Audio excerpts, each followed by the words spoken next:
Sir ఈ రోజున అంటే ఓవరాల్‌గా దాదాపు 4.5 సంవత్సరాల తర్వాత జగన్మోహన్ రెడ్డి గారు ఇప్పుడిప్పుడే సభలు పెట్టడం గాని, బయటకొచ్చి ఆయన నేను 99% ఏదో మేనిఫెస్టో పూర్తి చేశానని చెప్పడం గాని, ఆయనే అన్నాడు. నేను మద్యపాన నిషేధం చేయకుండా మిమ్మల్ని ఓట్లు అడగడానికి రాను అని. మరి ఇప్పుడు ఏ మొహం పెట్టుకొని అడుగుతున్నారు? ఎలా చూడాలి జగన్మోహన్ రెడ్డి గారి సభ? ఇదంతా బూటకం అండి. హ్మ్. 99% అన్నారు. ఒక్క బెల్ట్ షాప్ అన్నా తీసారా? దానికి తోడు వాకింగ్ స్టోర్లని యాడ్ చేశారు.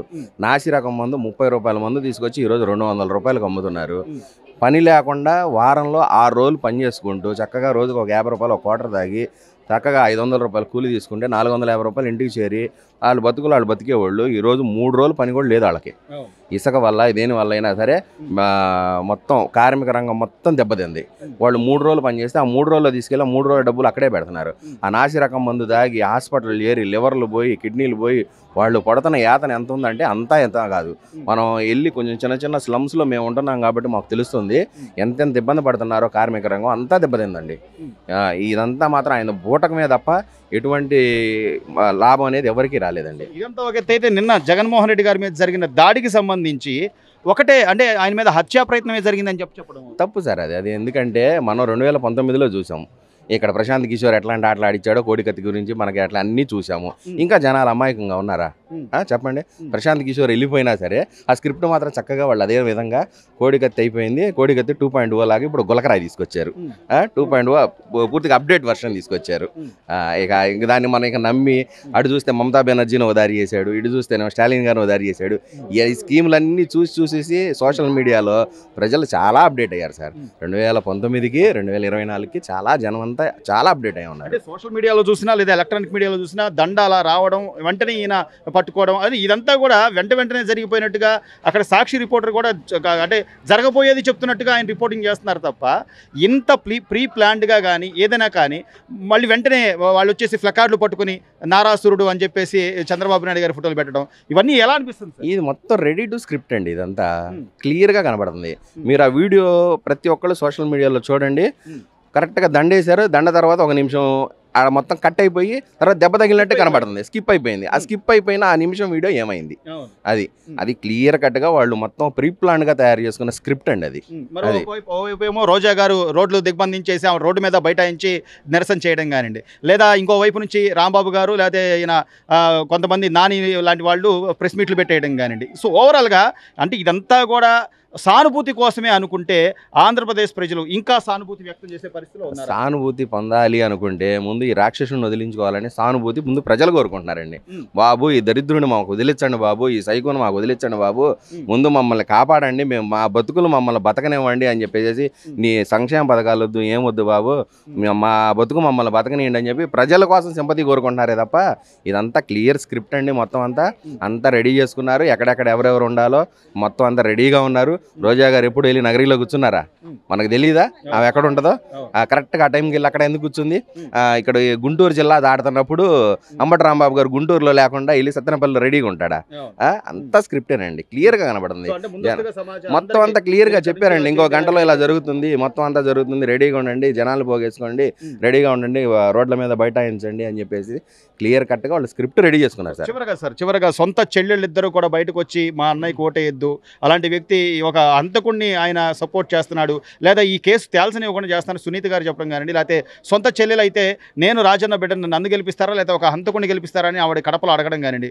ఈ మొత్తం ఓవరాల్గా చూస్తే రేపొద్దున మార్పు ఉంటుంది అనుకోవచ్చు. 100% ఉంటుంది సార్. 100% ఉంటుంది. షర్మిలా గారు నిన్న ఒక వీడియో చూసామండి, కొంగు బట్టి అర్థిస్తుందామా, కొంగు బట్టి ఈ దొంగల్ని ఈ హంతకుల్ని మీరు గెలిపించొద్దు, ఒక రాజన్న బిడ్డగా చూడండి, ఒక కడప బిడ్డగా చూడండి నన్ను, వివేకానంద రెడ్డి మా బాబాయిని చంపిన వాళ్ళం కాదు, మీ బిడ్డగా నన్ను ఆశీర్వదించండి అని చెప్పి ఆవిడ అడిగిన మాటలకి వాస్తవంగా మేము ఎంతో చెల్లించిపోయామండి. వాస్తవంగా ఆ మాటకి అంతటి దుర్మార్గుడు తల్లిగారు ఏమయ్యారండి?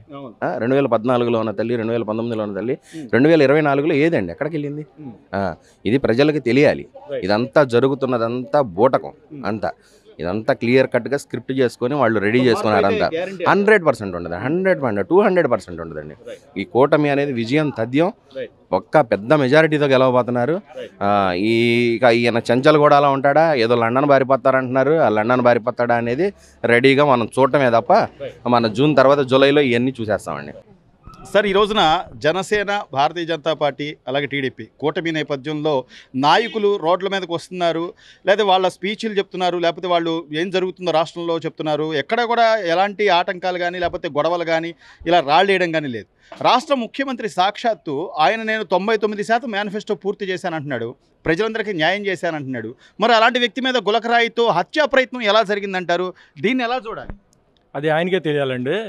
గులకరాయి తీసుకొని కొడితే ప్రాణం పోతుందా?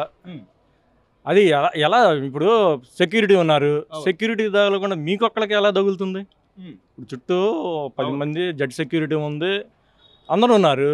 అది సపరేట్గా మీ ఒక్కడికే తగలాలని ఏమన్నా రాసిపెట్టి ఉంది? ఏమన్నా మీరే చేయించవచ్చుగా. అంటే క్షణకాల పాటులో ఎమ్మటే అంటే ఆ దండ రావడం, దండ తర్వాత ఒక క్లిప్ మిస్ అవ్వడం, ఆయనకి దెబ్బ తగలడం, అది కూడా కడతక తగిలే అవకాశాలు లేకపోలేదు, ప్రాణమే పోయేది అని చెప్తున్నారు. పోనీ మీ పక్కన ఉన్న సెక్యూరిటీ చుట్టుపక్కల మొత్తం చూస్తూ ఉంటారు కదా, ఎక్కడ ఏం జరుగుతుంది, ఎవరు ఏం చేస్తున్నారని చెప్పి చూస్తుంటారు కదా, ఆ మాత్రం గమనించలేకపోయారా?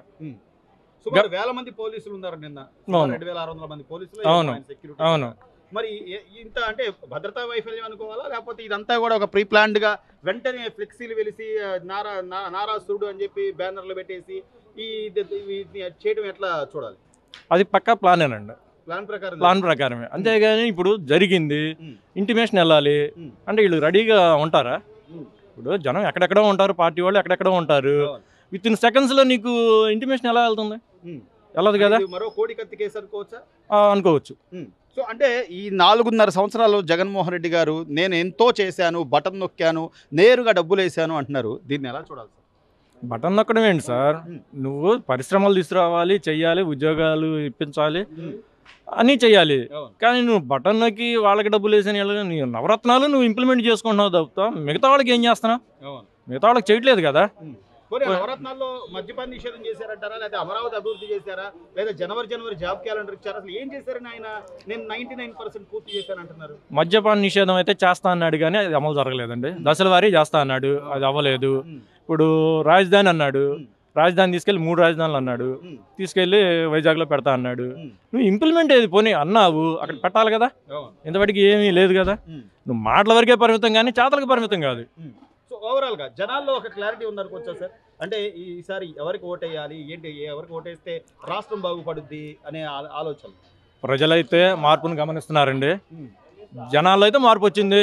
అది సైలెంట్ ఓటింగ్ జరుగుద్ది.